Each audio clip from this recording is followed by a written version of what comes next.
Magandang oras po sa inyong lahat.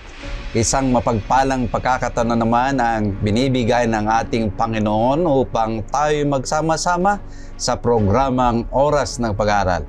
Kami po'y nagagalak na kayo'y aming makasama muli sa ating pag-aaral ng Salita ng Diyos.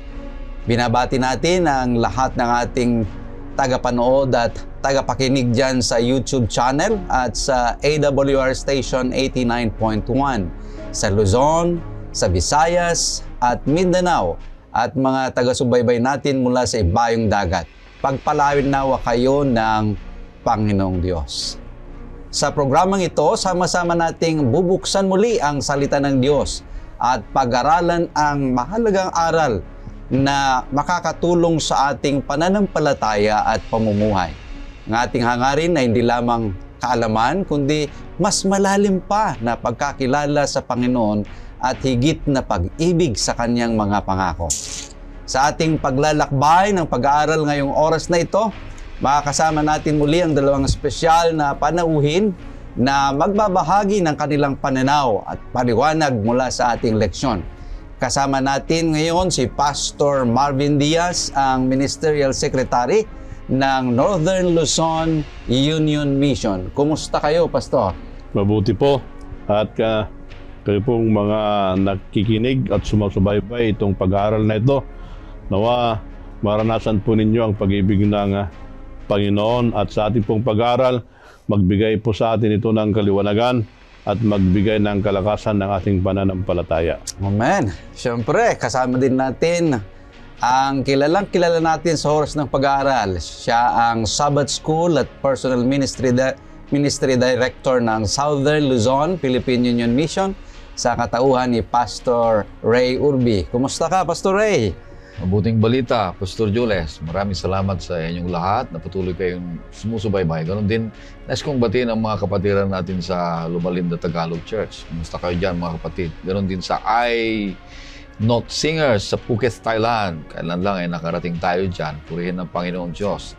Patuloy tayo nag-aaral na mabibigay ng kahulugan, katapatan at pananampalataya sa ating Panginoon Diyos, ating pag-aaral sa oras na ito. Amen.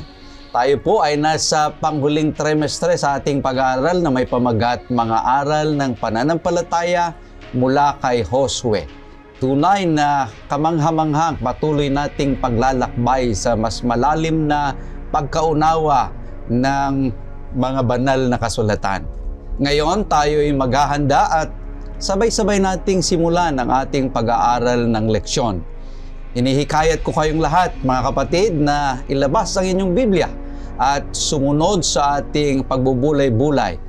At upang tayo ay gabayan ng banal na espiritu, tayo po muna ay manalangin. Hilingin natin na si Pastor Marvin na pangunahan tayo sa panalangin. Dakilang Diyos, kay sarap po na sariwain ang iyong mga salita. At yung mga salita, ito po ay magbigay gabay sa aming pananampalataya, liwanag sa aming daan at kalakasan ng aming pananampalataya. At sa aming pong pag-aaral, ang banal na Espiritu nawa ang magbigay ng guidance po sa amin at liwanag na manggagaling po sa inyo. Maraming pong salamat sa pagdinig sa aming panalangin sa pangalan ni Jesus. Amen. Amen.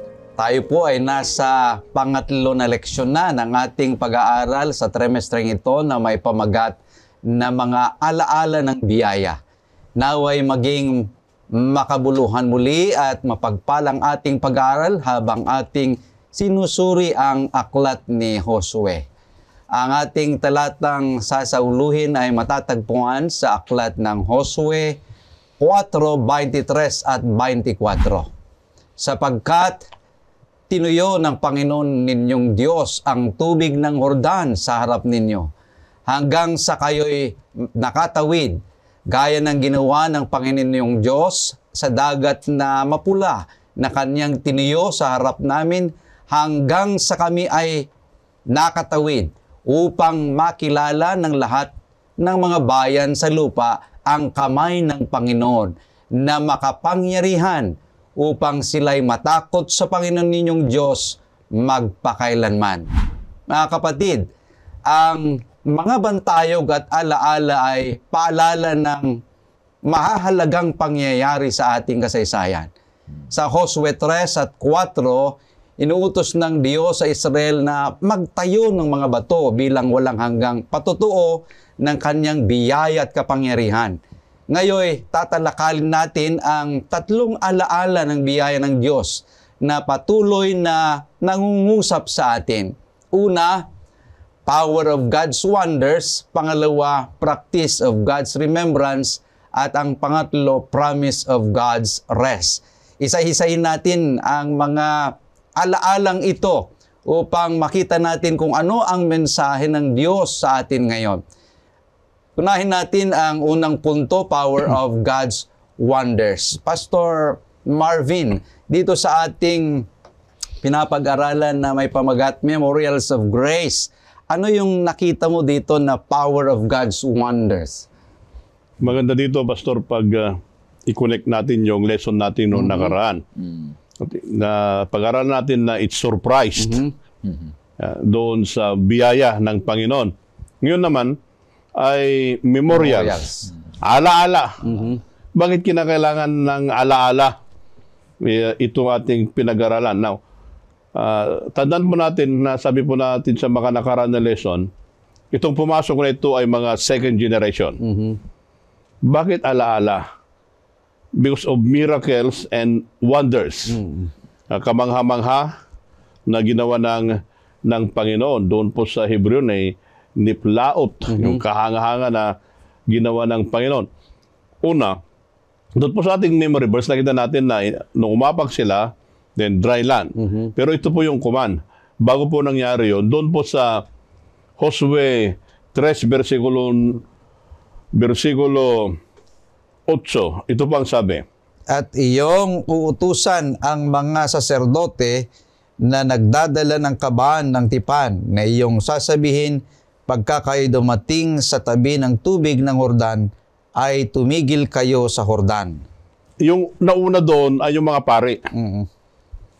Then, nung pag-apak nila doon, anong nangyari?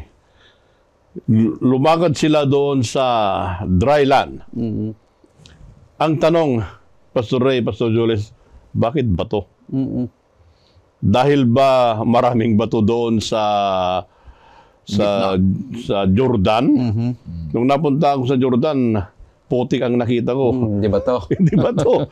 Pero may mga bato-bato rin. Okay. Pero bato. Bakit anong kahalagaan ng bato? Mga kapatid, mga kaibigan, anong kahalagaan ng bato? Yung bato, tingnan po natin yung bato ay God's faithfulness in bringing His people home. Kasi yun, crossing of Jordan Mag-cross sila. Nung pinag-aaralan ko, sabi ko, what's the importance? Bakit mahalaga yung crossing of the Jordan? Ang tanong doon, ano sila? Sagbay. Bago Ilocano yun. Bago crossing the Jordan. Tawirin. Ano sila? Yung pong pagdating nila doon slave sila. So, kaya ipinunta sila doon ng Panginoon, i-cross sila doon sa Jordan, kasi yon, that's their inheritance. Before Jordan, slave sila. Kaya ginamit yung bato, ito yung yung bato. Tanda na, bakar tandaan. Na ito yung Panginoon, na 12 stones, God is telling them, it's now safe for you, you're home. Yun yung kalagaan nun. Then, 12 stone. Bakit 12 stone?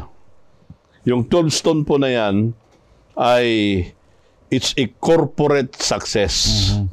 Hindi po individual. Hindi yung dahil ako, pwedeng sabihin ni Josue, dahil kay Moses, dahil ako, no. Hindi niya pwedeng sabihin yun.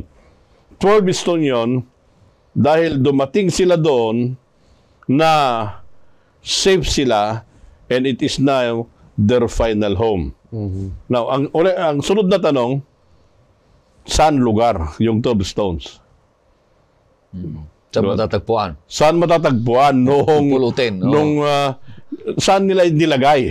Aha. Yung 12 stones. Kasi yun, memorials yun eh. Dito ay dalawa. Dalawa kung saan nila nilagay. Una, inside Jordan. At pangalawa, Gilgal. Yan. Tingnan po natin ha. Buksan po ninyo yung Bible po ninyo doon po sa 4:7.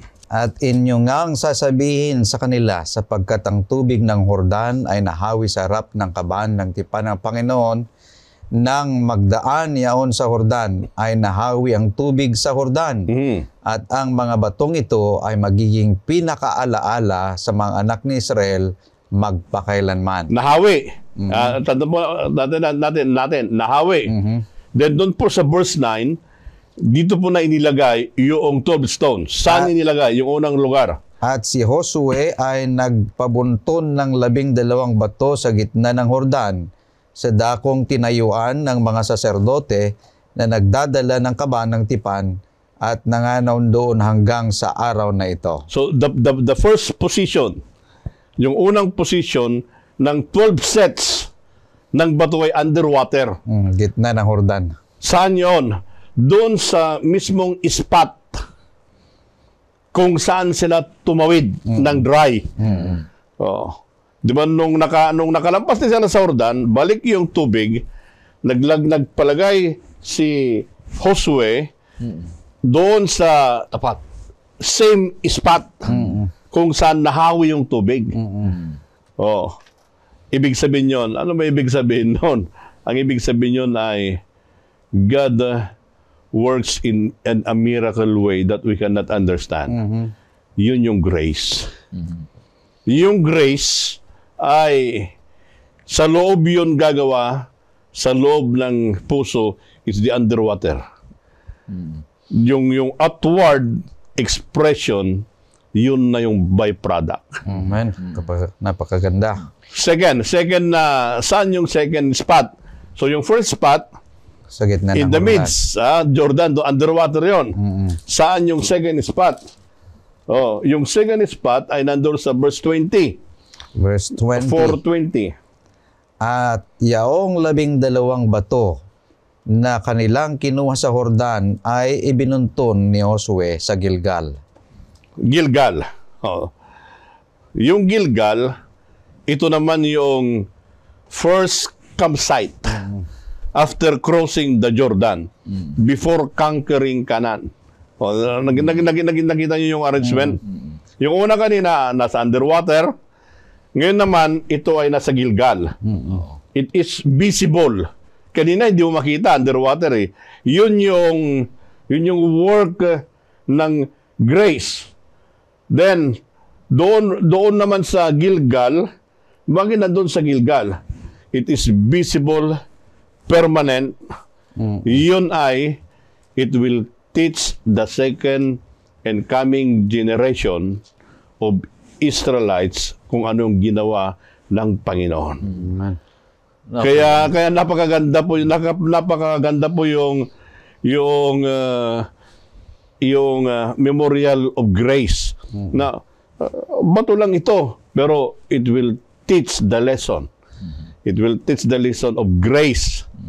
Kaya pag nakikita nila yon, nakikita nila na ito yung the same spot. Nagpapaalaala sa kanila kung papaano ang Panginoon in a miracle way and wondrous way pinadaan sila doon. Works wonder. Then, pagkatapos naman doon naman sa Gilgal, ituturo naman sa mga tao yung visible at permanent na pagligtas ng Panginoon. Kaya, yun yung the power of God's wonder. Amen. Maganda yung punto, yung pag-crossing nila. Ang naobserbahan ko naman dito, yung bago sila, Pastor Marvin, Pastor.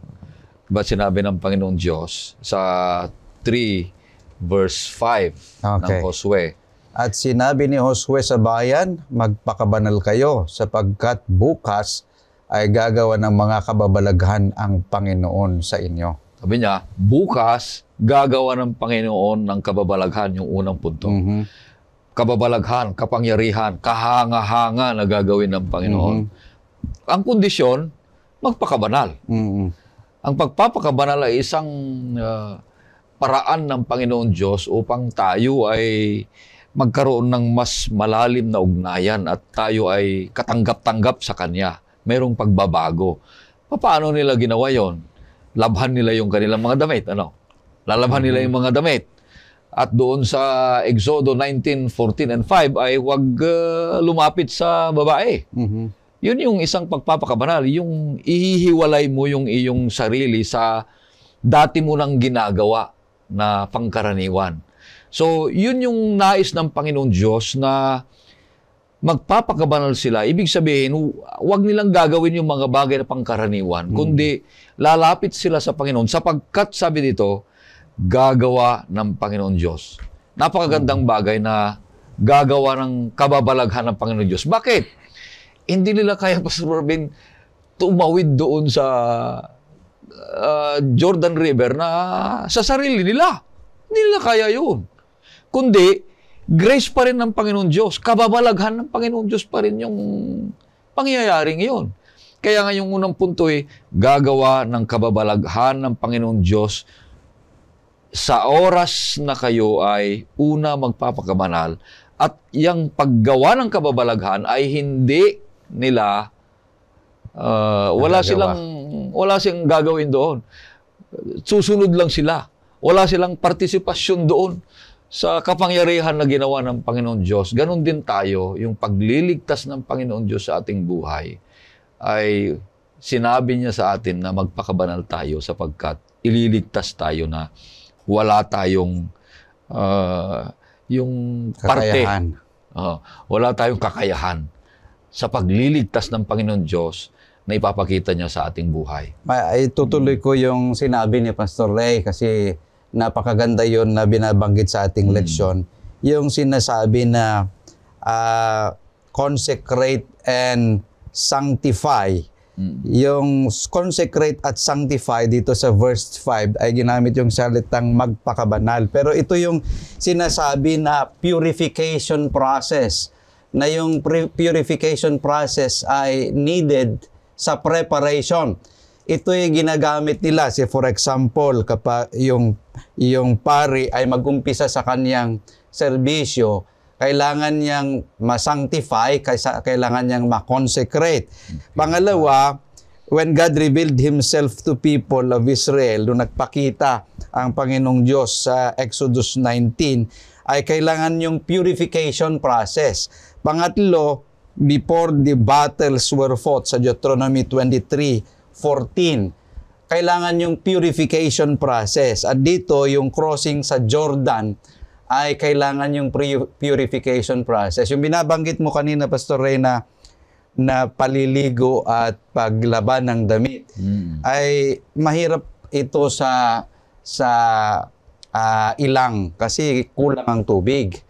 Yun lamang mga rich and famous ang palaging naliligo at naglalaba.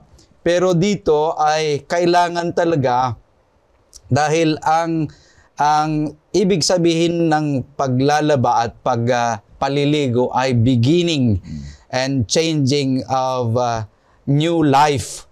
So yung washing of clothes and bathing, may kahulugan ito yung paglilinis sa 1 John 1:9 na lilinisin ng ating Panginoong Diyos ang ating mga kasalanan. So napakahalaga na ating titingnan that before God will perform miracles and wonders sa ating buhay, ay kailangan na tayo ay nakahanda upang sa ganon ay makakita tayo ng mga kababalaghan na gagawin ng ating Panginoong Diyos. Because the living God will perform the impossible wonders in life. Tayo tutungo sa pangalawa, practice of God's remembrance. Muli ating titingnan, ano ba itong sinasabi dito sa ating leksyon, Pastor Marvin? Itong practice of God's remembrance. Paano po natin ilagay sa practicality? Or pakita sa ating pamumuhay.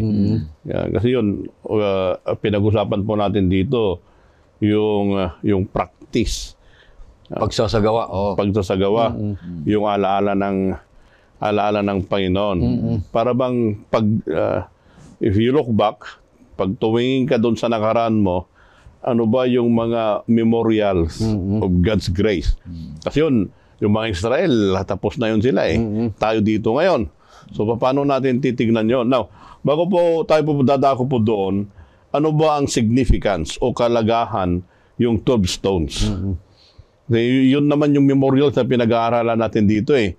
Dadako po tayo doon sa verses 22 hanggang 23. Ano po yung kalagahan po noon? Nabasa na po ito, at least ito pa po yung ating part ng ating saluhin na bersikulo. Pero ano pong sabi sa verse 23? Sapagkat tinuyo ng Panginoon ninyong Diyos ang tubig ng Jordan sa harap ninyo hanggang sa kayo'y nakatawid, gaya ng ginawa ng Panginoon ninyong Diyos sa dagat na mapula na kaniyang tinuyo sa harap namin hanggang sa kami ay nakatawid. Dalawa yung sinabi ni Diyos mo doon eh. Yung Jordan at sa yung Red Sea. Now, ano bang significance? Kalagahan yung memorials na yan. Na, yung 12 stone na yan. Una, a memorial of God's power and grace. Doon po natin makikita yun, doon sa bato na yun. They cannot do it by themselves. Kaya ba natin umapak ka lang sa gilid ng tubig, maghihiwalay? No, we cannot do that. It's only yung power ng Panginoon. So, a memorial of God's power and grace. Yung kanyang, ano bang power? Kapangyarihan at ang kanyang biyaya. Ayun. Pangalawa doon na makita po natin, testimony for future generation. Mayroong kang ikikwento. Ito yung power ng Panginoon, ito yung kanyang biyaya. Kasi during that time, wala namang libro silang babasahin eh. Oral tradition na nasalin-salin lang. Salin-salin. That's why, ang significance noon, mayroon silang testimony doon sa susunod na henerasyon na maging faithful sila. Dahil doon sa nakita nila na ginawa ng Panginoon. So, ganoon din sa ating kapanahonan ngayon. Kaya yung kanta ni Steve Green, na Find Us Faithful, yan. Yung mga footprints na iiwan natin, doon makakakita, yung bakas na iiwan natin, makakakita sila ng faithfulness. Ito yung memorial of God's grace. Then pangatlo na nakita po natin doon, yun ay simbolo ng unity among the tribes. Di ba pagpasok nila, buo yan na 12 tribes to conquest the land. Later on, in the late history of Israel, sila rin, nag-awa-away. Pero nalimutan nila yung ginawa ng Panginoon in crossing. In crossing. Kaya dito pa lang makita natin yung kanilang unity as a tribe. Then, it is also a call for faithfulness. Kasi yung first generation na lumabas doon sa Egypt, hindi sila nakapasok eh. Ito na yung second generation. That's why, sinasabi ni Joshua sa kanila, itong mga memorials, ito ay para ma-inspire kayo na maging faithful. Yun yung practice of God's remembrance. Yung faithfulness na isasalin natin sa susunod na generation. Kaya may memorials eh. Ilocano mo, batong lagip. Di ba, memorials? Mga alaala ng nakaraan. Then, panglima doon po sa significance dong stone para yung practice ay malala natin, foreshadowing of Christ, the true rock of salvation. Kaya doon pa lang, at the crossing In the midst of Jordan, Gilgal, bato yung ginamit ng Panginoon doon. Bakit? Itinuturo niya doon sa mga taong Israel that yung totoong bato na si Kristo ay darating na siyang magliligtas. Kaya maganda ito maganda yung memorial of God's grace. Kaya sabi noon, we need now to remember and practice yung mga alaalang nakaraan yun. Kasi yun ang magbibigay ng inspiration sa next generation na maging faithful din sila. Okay. Kasi the moment, kunyari, ako, third generation Adventist ako. Kung yung lulo ko ay hindi siya nag-Adventist, I don't think pastor ako ngayon. Anong ikwento niya? Wala. Wala akong may kikwento. Kaya nga yung faithfulness, the practice of God's remembrance, yung faithfulness nila doon. Kaya if I look back, titignan mo, maraming salamat sa pagka-convert ng aking lolo. Then, isinalin niya yung faithfulness niya doon sa mga anak, ako apo na, ibig sabihin noon, the practice must live on. Di ba? Napakaganda. Kaya nga, memorials of grace. Yung practice of faithfulness, the practice of serving the living God as the rock, dapat yon magsisilbing alaala. Amen. Yung Napakaganda. ang ganda ng paliwanag ni Pastor, yung detalyado na yung pagbuhat. Gusto kong ibalik natin doon, Pastor Marvin, doon sa versikulo 5, 4-5. Paano nila binuhat yon? At sinabi ni Josue sa kanila, dumaan kayo sa harap ng kaban ng Panginoon ninyong Diyos sa gitna ng Hordan at pasanin ang bawat isa sa inyo ang isang bato sa kanyang balikat ayon sa bilang ng mga lipi ng mga anak ni Israel. Paano nila binuhat? Sa balikat. Pasanin nila, Pastor. So, ibig sabihin, malaki yon. Hindi basta-basta yung maliliit lang. Kung halimbawa maliliit lang, tapos sabi ni Pastor Marvin, doon lang sa Gilgal dadalhin. Kung maliliit lang yon, napakaliit yon. Kung maliliit lang. Ang sinasabi dito, malalaki. Ibig sabihin, yung bato na malalaki, mabibigat, isang pasanin nagpapasigurado na gagawa ng Panginoong Diyos ng malaking kapangyarihan, malaking tanda. Sabi dito, versikulo 6, Pastor, anong mangyayari yung sa malaking bato na 12 stones doon? Sabi niya dito sa versikulo 6. Upang ito'y maging pinakatanda sa gitna ninyo na pagka itinanong ng inyong mga anak sa panahong darating na sasabihin, anong kahulugan sa inyo ang mga batong ito? Yun na, paniliwanag ni Pastor Marvin kanina, yung 5 o 6. Na kung halimbawa ay makita nila yung bato, yun, yung batong yun ay hinawi ng Panginoon ang tubig. Hindi basta-basta yun nangyayari. At papaano pa dito sinabi niya versikulo 6, yun ang nahawi ang tubig doon, Pastor Jules. Kaya sa panahonan natin ngayon, ano yung mga alaala na gusto nating palaging naalala ang Panginoong Diyos? Na kung nakakita tayo ng ganon, o sinasagawa, kasi yung pangalawang punto ay practice natin ngayon, sinasagawa natin. Ano yung mga sinasagawa natin sa daily Christian living natin sa iglesia para lagi nating naalala ang Panginoong Diyos? Di ba yung cross? Pag nakakita ka ng cross, anong maalala mo? Si Kristo. Kung nakakita ka ng tinapay sa panahon ng komunyon, anong maalala mo? Ang buhay ni Kristo. Kung halimbawa ay pag nag-anniversary tayo, ano ang naalala natin? Kasal.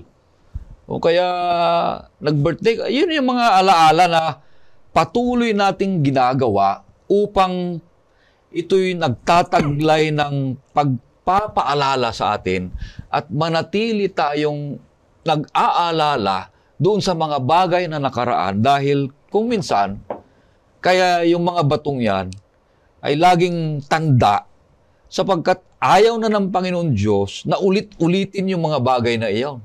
Ginawa na niya sa iyo, tapos ikwento mo naman para yung mga bagay na makakarinig ay mamangha sila na ang Panginoong Diyos ay napakabuti sa ating buhay. Ang pinakamatindi dito na aplikasyon, Pastor, ay yung araw ng Sabat. Yun yung isang pinakamataas na tanda na pagpapaalala sa atin ng Panginoong Diyos. No? Okay. Doon sa ating tinitingnan na alaala, ang aplikasyon na sinasabi ni Pastor Ray kanina, yung pagkamatay ng ating Panginoong Jesus, kailangan nating alalahanin. So, sa atin, kung may namatay, ayaw na nating maalaala sana kasi masakit. Sakit.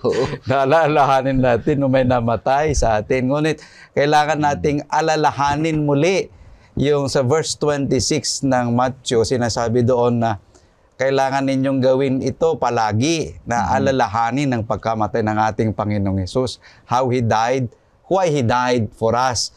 Dahil binabanggit sa ating leksyon that forgetfulness leads to unfaithfulness. But remembrance fuels faithfulness. So, kailangan nating i-practice palagi. Why? Practice makes perfect. So, kailangan natin na palaging alalahanin yung pagkamatay ng ating Panginoong Hesus sa pamagitan ng Santa Cena, yung communion service, na kung saan kung ginagawa natin ito, ay naaalala natin we should look ahead, not only that Christ died for us, but He rose again, He ascended, and He will come again the second time. Kanya, pagkatapos ng ating communion service, tayo ay nakahanda na, Pastor Marvin, na lumabas sa buong sanlibutan na ang ating Panginoong Hesus na namatay sa atin, nabuhay, at siya ay pumunta sa langit, ngunit siya ay babalik muli upang tayo ay kunin doon sa langit na bayan na kaniyang inihanda. Tayo po ay dadako na sa pangatlong bahagi na punto ng ating leksyon, Promise of God's Rest. Pastor Marvin, ano yung nakita mo dito sa leksyon natin na pangatlo? Ano itong mga pangako ng kapahingahan na binabanggit dito?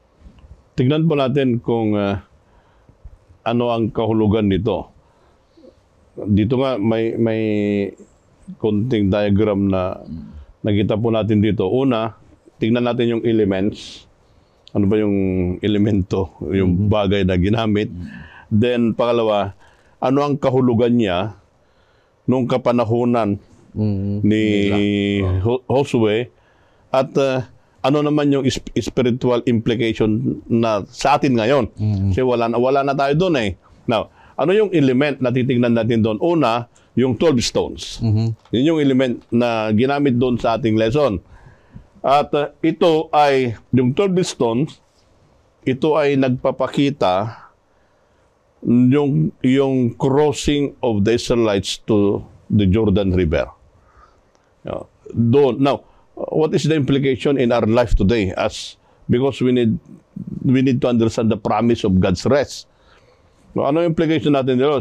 Ngayon, ito po ay sinisimboluhan. It symbolizes divine grace and deliverance of God. Bagamat wala na tayo doon sa crossing doon sa Jordan, but we already crossed over the Jordan of sin. Paano natin na-cross over yung Jordan of sin?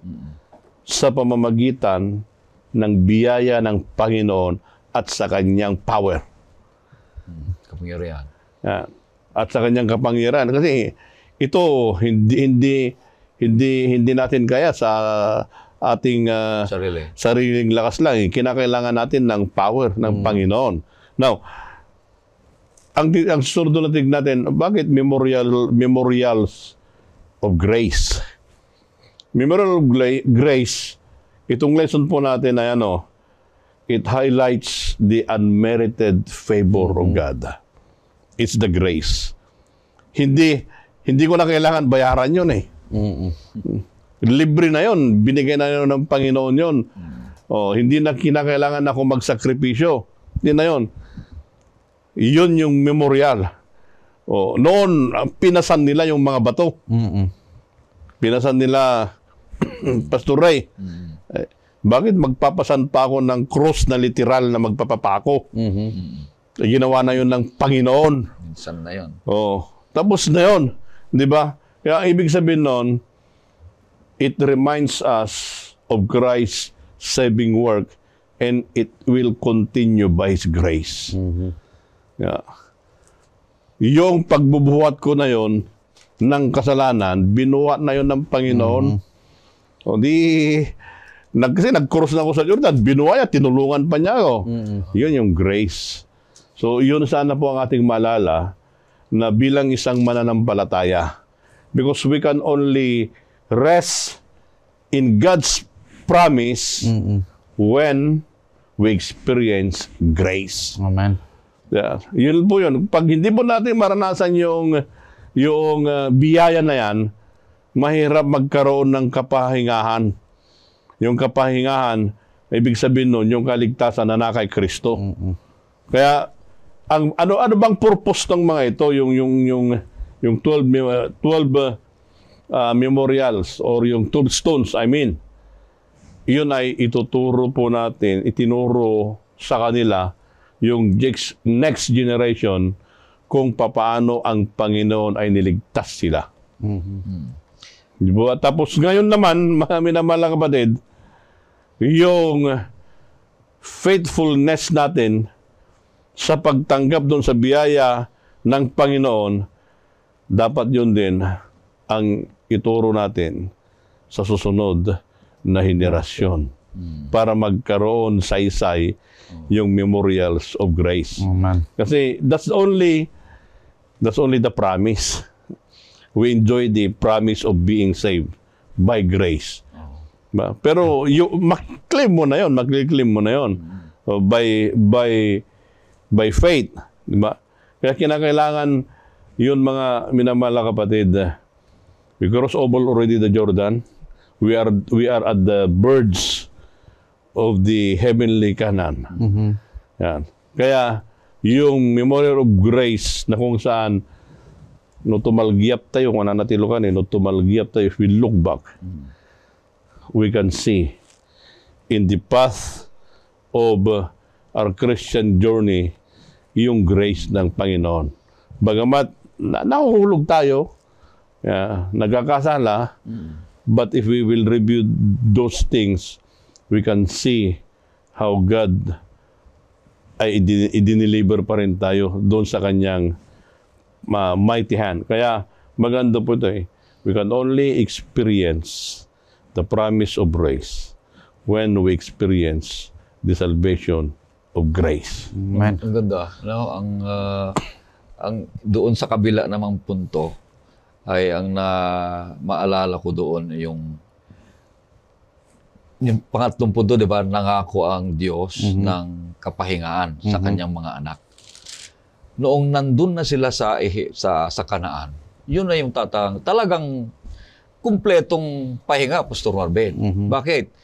Hindi na sila naglalakad ng kung saan-saan Hindi na nagtatransfer kung transfer. At saka hindi na sila lumalaban ng lumalaban. Kasi na wanderer. na-conquer na lahat nila, yung mga yon. So meron ng peace, safety, and security.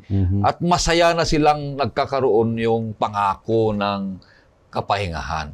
Kaya nga't sinabi dito, nung nandun na sila sa Ehipto, nandun sila sa Kanaan, na ipinangako ng Panginoong Diyos na magpahinga sila, ay nagkakaroon sila ng complete, masaya, nagpapagpapahinga, na yun naman ay nagpapaalala sa kanila na ang Panginoong Diyos ay patuloy na nagpapakabanal sa kanila.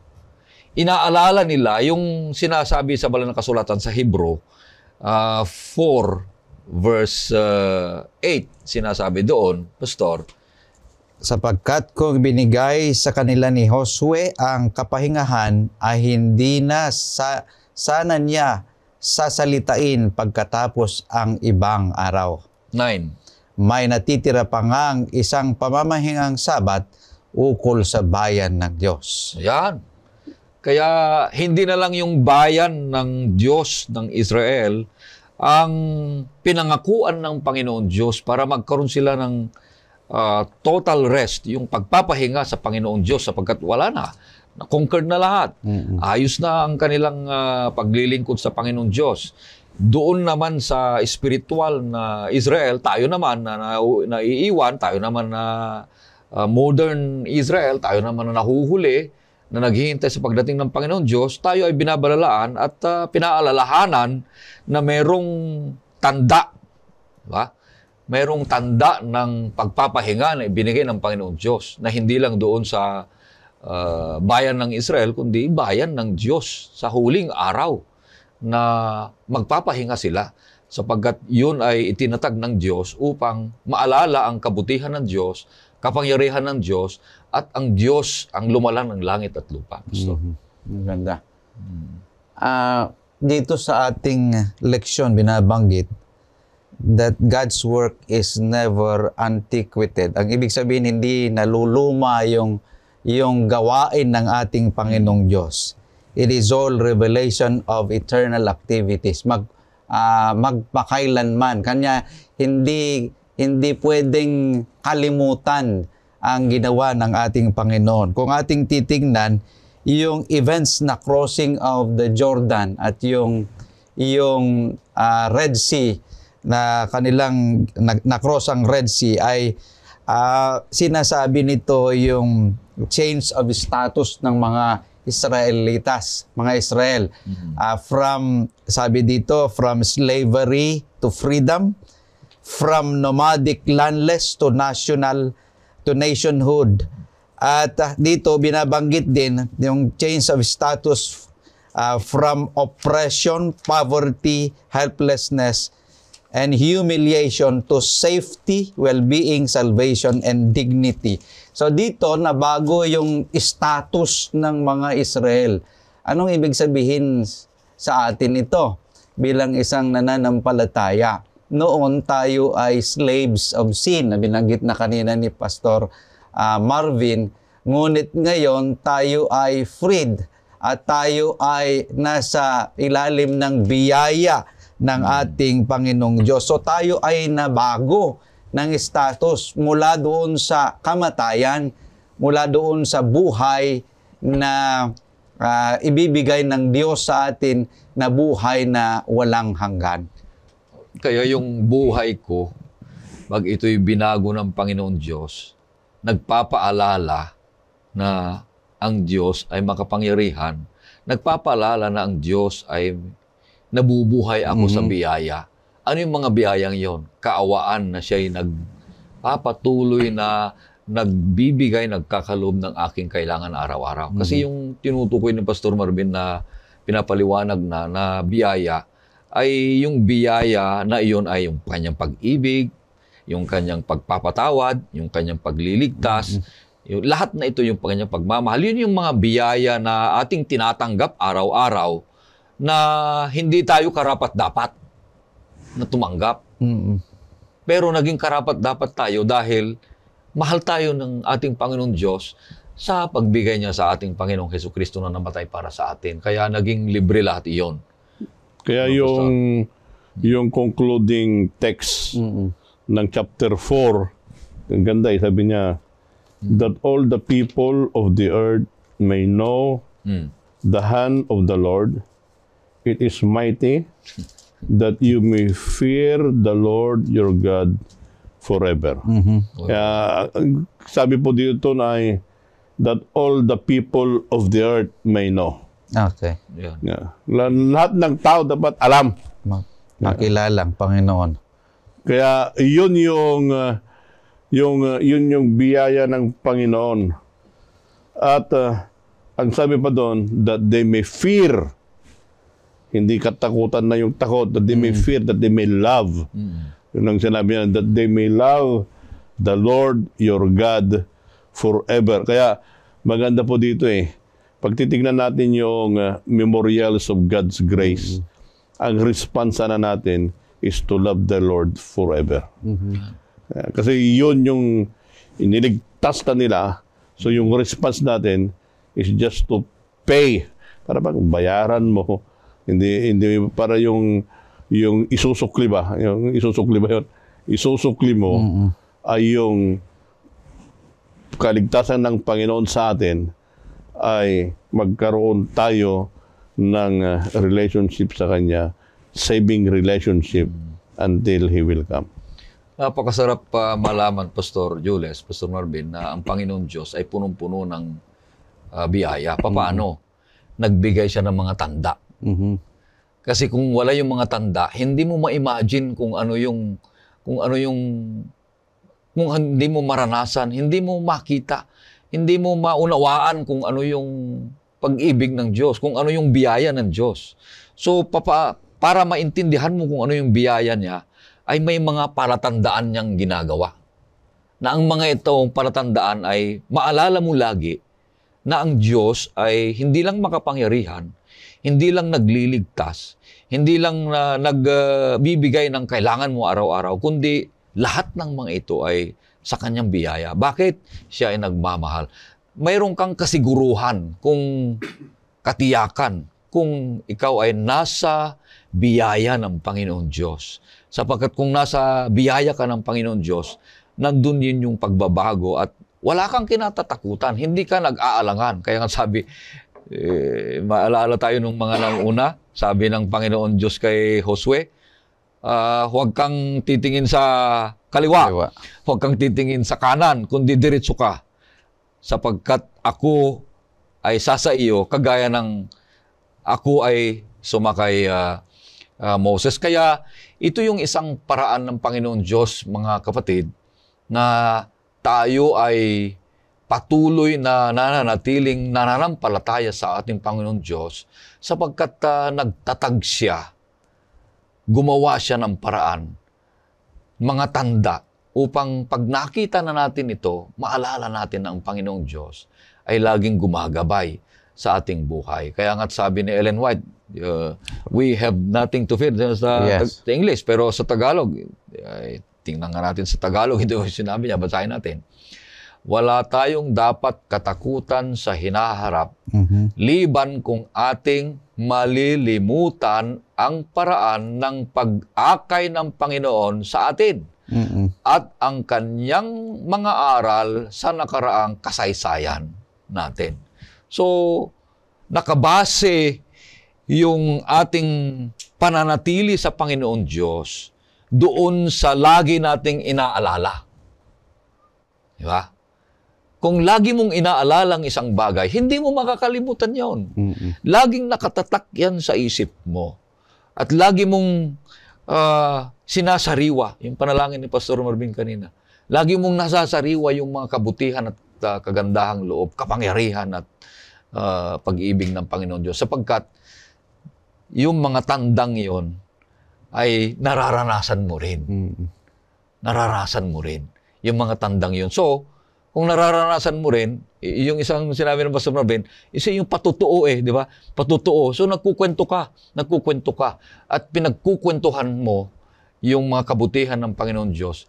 Ayun naman isang paraan para tayo ay mapalapit sa ibang tao at mapalapit yung mga tao kay Kristo, yung kwentuhan mong kabutihan ng Panginoong Diyos dahil may naalala kang ginawa niyang mabuti sa iyong buhay. Pastor? Gusto kong ulitin din yung sinabi kanina sa ating leksyon na forgetfulness leads to unfaithfulness. So, kapag pala nakakalimot tayo, ito yung panahon na kung saan tayo hindi na nagiging tapat sa ating Panginoong Diyos. Oo. So, kailangan na palagi nating alalahanin ang ginawa ng Panginoong Diyos sa ating buhay. Dahil dito sa ating leksyon, sinasabi na ang karanasan ng Israel ay naging karanasan din ng ating Panginoong Hesus. Binabanggit dito, ang ating Panginoong Hesus ay He undergoes the Red Sea and Jordan experience. Pangalawa, He was called out of Egypt after the death decree nung siya'y bata pa. Ang pangatlo ay He spent His life also sa mga ancient Israel sa yung 40 years. Ang ating Panginoong Hesukristo din ay yung private life niya sa kanyang public ministry. and he was baptized in Jordan River, na kung saan ito rin ay naranasan ng mga Israelita. So, lahat ng mga ito na nangyari sa mga Israelita ay nangyari sa ating Panginoong Hesukristo, na kung saan ngayon bilang isang nananampalataya na alalahanin natin kung ano ang ginawa ng ating Panginoong Hesus sa ating buhay, yung spiritual meaning ng mga nangyari sa mga Israelita crossing the Jordan, mga alaala, ay nangyari sa ating Panginoong Hesus, na kung saan dapat alalahanin ng bawat isa sa atin. Pastor Marvin? So, mga kapatid, sa panahon na malala po natin yung ginawa ng Panginoon sa atin, as we look back, ay magbigay sana sa atin ito ng karanasan na maging matapat tayo sa pananampalataya. Amen. Pastor Ray? Lagi nating tandaan na ang Diyos ay nagpapaalala sa atin sa mga ginawa niyang mga kabutihan nung nakaraan. Ganon din sa ating buhay, upang meron tayong maikwento, may patutuo na ang Diyos ay patuloy na siya'y gumagabay at nananatiling tapat sa atin, lalong-lalo na ginagawa niya at sinusunod niya ang kanyang pangakong tapat para sa ating buhay. Amen. Mga kapatid, ang Diyos na nagpakita ng kanyang kapangyarihan sa Ilog Jordan at siya ring nag-utos na ito'y ating alalahanin, ay ang Diyos din na nangako ng tunay na kapahingahan. Kaya ang tanong, anong mga alaala ng kanyang biyaya ang itatayo mo sa iyong buhay sa araw na ito? Maraming salamat po sa ating mga panahuhin na sina Pastor Marvin Diaz at Pastor Relino Urbi sa kanilang pagbabahagi ng kaalaman at inspirasyon mula sa ating leksyon. Tunay na napakayaman ng ating naging pag-aaral ngayong oras na ito. Gayon din kami po ay taus-pusong nagpapasalamat sa lahat ng nakibahagi at nakinig sa atin sa oras ng pag-aaral. Naway ang mga aral na ating natutunan ay maging gabay sa ating pang-araw-araw na buhay. Magpalalim sa ating pananampalataya at magbigay ng pag-asa sa ating lahat. Tayo po muna ay makakakinig ng isang tanging bilang. Pagkatapos ay hilingin natin si Pastor Ray Urbi na pangunahan tayo sa panghuling panalangin.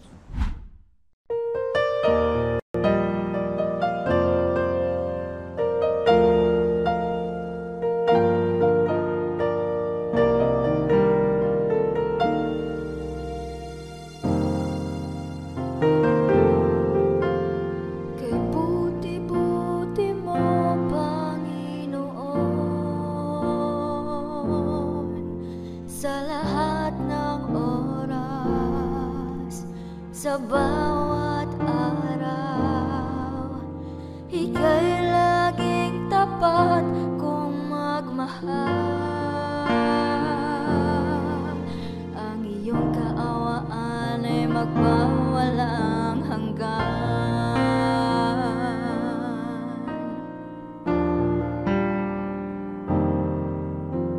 Kay buti-buti mo,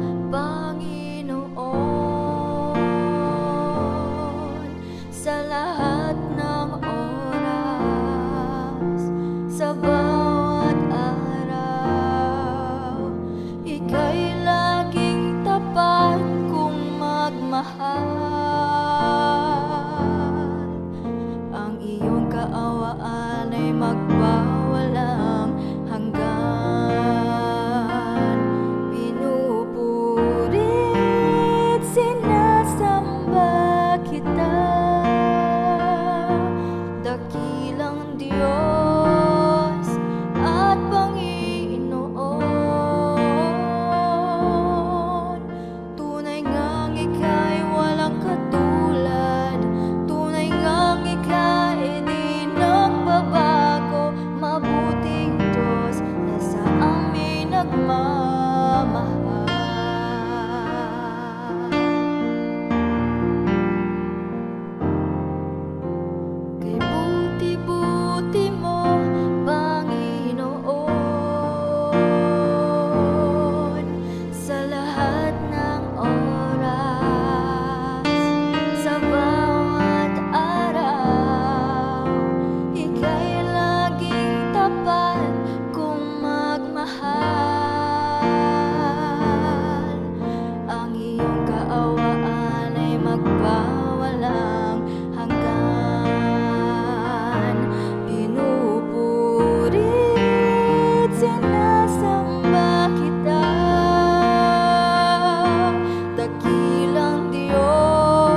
Okay, tayo po ay manalangin.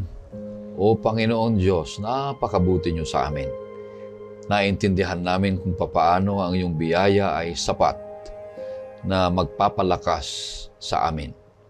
Magbibigay sa amin ng katiyakan na kami ay hindi niyo pababayaan sapagkat ang iyong tipan ay gayon na lamang na iyong susundan at tuparin sapagkat iyan ang iyong pangako. Nawa po Panginoon Diyos, sa aming patuloy na paglakad bilang isang Kristiyano ay tumataas ang aming level ng espiritualidad dahil ang aming kaalaman ay mapapatibay at mapapalalim mula sa iyong mga banal na kasulatan. Salamat Panginoon Diyos sa pag-aaral na ipinagkaloob niyo sa amin. Patawarin niyo sa mga kasalanan na aming mga ginawa. Ito'y hiling namin sa pangalan ng aming Panginoong Yesus. Amen. Amen. Kapatid, huwag po ninyong kalimutang muli tayo magsama-sama sa susunod na edisyon ng Oras ng Pag-aaral. Hanggang sa muli, ako po ang inyong kapatid, Pastor Jules Bermudez.